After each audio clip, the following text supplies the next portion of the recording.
I'm not going to hide the plot here for you guys. This movie is absolute trash. It makes recent releases like Night Swim and Argyle look competent in comparison. And I need to be honest with you guys, and also myself, watching this movie in that sad, lonely, cold theater, I had to admit the stark, honest truth. Morbius is a much better movie than Madam Web in every conceivable way. And I think Morbius is very bad too. But at least we got a funny meme out of it and Matt Smith dancing like a psychopath. Put my ends against, put my best of best, put my 10 or put my spend, have sad. Okay, let's get into this mess of a movie. When it was announced several years ago that Sony was doing a Madam Web movie for their Spider-Man-less Spider-Verse, I and many others were asking, why? Madam Web, one of the more obscure supporting characters in Peter Parker's huge cast, is an odd one. Has always been very odd to me. Although created by the very talented and revered writer Denny O'Neil and artist John Romita Sr., I never thought the character really worked in Spider-Man comics. Cassandra Webb was paralyzed, blind, and hooked up to this monstrous web-like chair, but she was a clairvoyant, a telepathic mutant, and she helped Spider-Man on several occasions. Her most famous appearance was probably in the two-part storyline, Nothing Can Stop the Juggernaut, where she ends up being kidnapped by the Juggernaut, and Spider-Man saves her and has to battle the hulking mutant. A very good storyline, one I highly recommend, but Madam Web could have easily been switched out for another character, a more popular character. Her next big appearance of note was in the 90s amazing Spider-Man series, Radioactive Spider-Blood, where she was voiced by Stan Lee's wife, Joan Lee, and would often interact with various Spider-Men and Spider-Women across the Spider-Verse.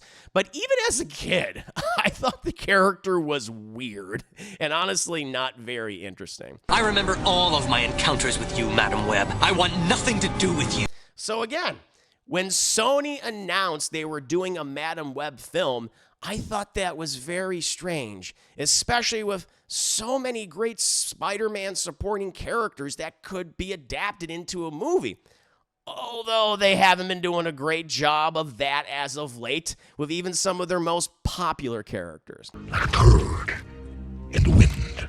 And then, of course, we got the first trailer only a few months ago, and that looked terrible. It looked atrocious, featuring bizarre early 2000s superhero aesthetics, crappy looking special effects, and some atrocious dialogue. Sony and the star of the film, Dakota Johnson, seemed to give up on the movie leading up to its release. But it's here now. It's in theaters. And I saw it this morning with no one else in the theater. I was the lone person watching Madam Web. And you're probably asking, how is it? What did you think of it, Chris? Well, before getting into this trash fire of a film, this abomination, I gotta tell you what it's all about now, don't I? A New York City paramedic, Cassandra Webb, develops the ability to see into the future. And though she has to confront her tragic past involving the death of her mother, she's also forced to protect 3 young women destined to become superheroes from the evil Ezekiel Sims. I'm not going to hide the plot here for you guys. This movie is absolute trash. It makes recent releases like Night Swim and Argyle look competent in comparison. And I need to be honest with you guys, and also myself, watching this movie in that sad, lonely, cold theater, I had to admit the stark, honest truth. Morbius is a much better movie than Madam Web in every conceivable way. And I think Morbius is very bad too. But at least we got a funny meme out of it and Matt Smith dancing like a psychopath. Put my ends against, put my best of best, put my 10 or put my spend, have sad. Also, if you're one of the few people excited to see the various Spider-Women in full costume fighting an evil spider guy, sorry, but you've come to the wrong movie. On top of being bad, the trailer was a fucking lie. From Julia Cornwall to Maddie Franklin, they're maybe in their costumes for about 5 minutes, and I'm being generous with that 5 minutes. Those scenes take place in like weird visions of possible futures. In reality, this movie is just a 2000s era sci-fi thriller that's sort of in a possible Spider-Man universe, I guess. The most obvious indicator of that is that Adam Scott and Emma Roberts are Ben and Mary Parker, respectively. Peter Parker does not factor into the film's plot at all. To be completely honest, Ben and Mary barely factor in it at all either. And their inclusion is just plain odd. Watching the film, it's very obvious there were reshoots and extensive editing and re-editing, and I get the sense that many of the scenes with Scott and Roberts were cut. We all heard about the behind-the-scenes shenanigans, how the movie was going to be set in the 90s and was going to take place in Andrew Garfield's Amazing Spider-Man universe, but Sony changed their mind at some point, and they wanted to be Tom Holland's universe, but that wouldn't have made sense due to the age of Spider-Man, and they had to go back and erase all the 90s references, and they just abandoned it all together, and now it's this stupid standalone movie no one wants. Spider-Man. The one big thing that might entice audiences to see this movie was removed from the Spider-Man spin-off film. Blatant incompetence from Sony, and again, I don't understand how morons, stupid people like Tom Rothman, Amy Pascal, and Avi Arad have been left in charge of Spider-Man for so many goddamn years. They are some of the most incompetent executives and producers in the film industry. And they have been an albatross, a heavy albatross, around the neck of Spider-Man for so long.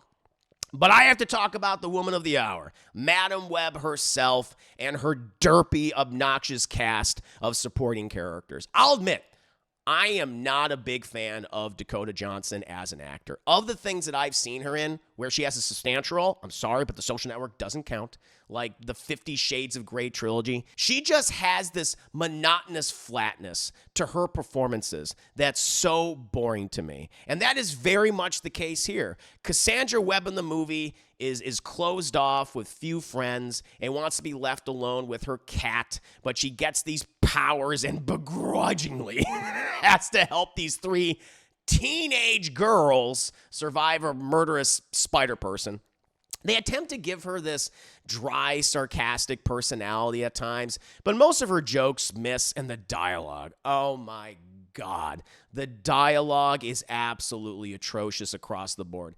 Did I mention that this movie is written by the writers of Morbius? Sadly, the infamous line from the trailer, "He was in the Amazon with my mom when she was researching spiders right before she died," is not in the movie. And I was disappointed by that. I was like, they took it out. They took it out probably because they were widely mocked for it. But don't worry at all. There are plenty of cringe-filled lines to laugh and groan at in this film. In the end, her performance here is on the same level of Anastasia Steele from 50 Shades, and one of the worst performances of 2024 so far. The supporting cast doesn't fare any better. You have your three would-be Spider Women, played by Sydney Sweeney, Celeste O'Connor, and Isabella Merced.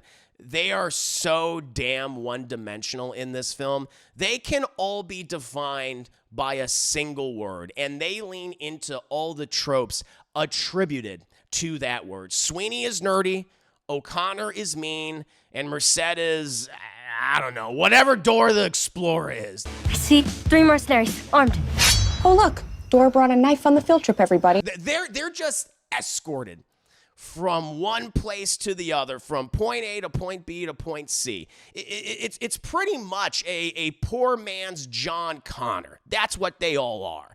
And that's what this movie really is. It's a shitty Terminator knockoff with the aesthetic sensibilities of a Final Destination film.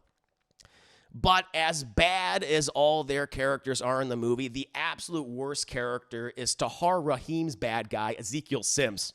This might be one of the worst comic book villains that I've seen in a superhero movie in years.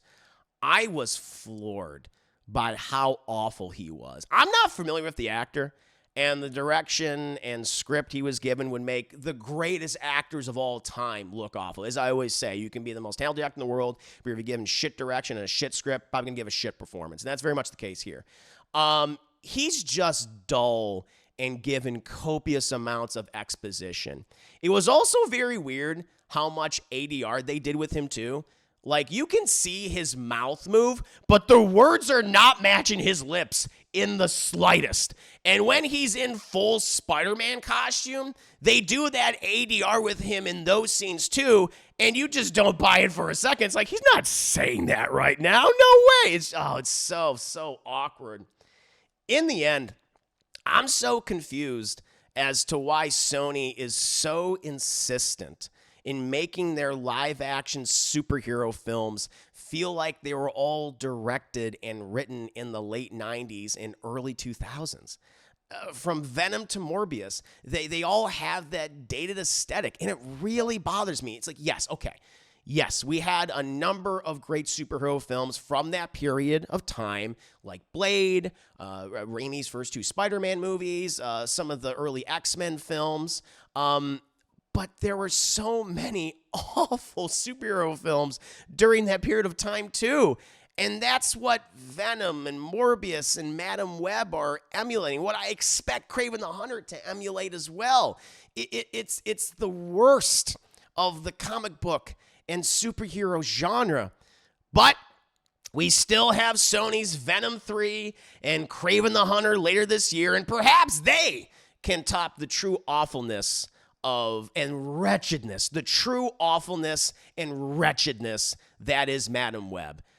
At this point, Madam Web is easily the worst movie of 2024 so far, and perhaps Sony's worst superhero film that they've ever made. But that's just my opinion. What about you guys out there? Have you seen Madam Web? I doubt it, because no one was in my screening. But if you have, what did you think of it? Did you actually like it? Did you actually find some enjoyment? And maybe it was so bad that it wrapped around to being good again. I mean, maybe there was a few unintentionally funny lines, unintentionally funny moments, but for the most part, it's very much in that Morbius ballpark. It's just an even worse version of Morbius to me. But, or did you hate it as much as I did? As much as I assume a lot of people are hating it right now. Please go ahead and let me know, and I'll see you next time.